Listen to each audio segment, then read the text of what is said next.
शिवजी जे चलले हो अपना बियाह करे घर ही सिन्हरावा गइले छूटी ए घर ही सिन्हरावा गइले छूटी रहो जनिया भैया फिरहु जनिया भैया फिरहु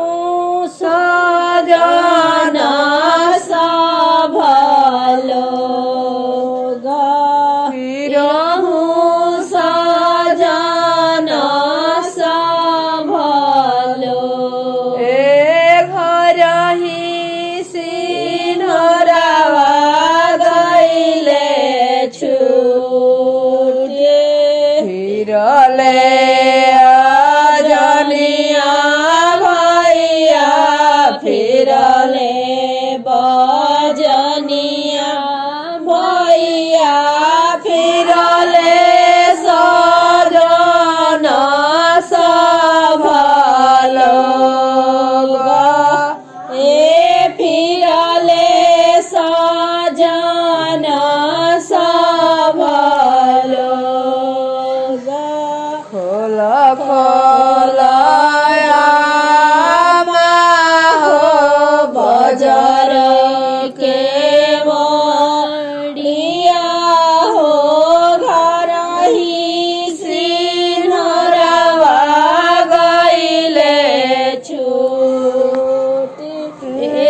घर ही सिन्हरावा गइले छूटी कैसे में खोलिए बबुआ बजर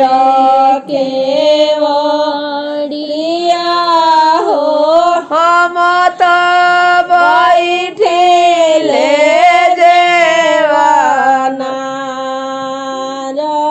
ए हम तो बैठिले जेवाना बोलिया तो आमा बोलही ना जानेलु तो वही बैठेलु जेवाना ए तो वही बैठेलु जेवाना गई तू बजई तू आमा डोमक चकरी तू हो तबले बैठी तू जेवाना ए तबले बैठू तू जेवाना वही के बाड़ी बबुआ तोहरो बहुरिया हो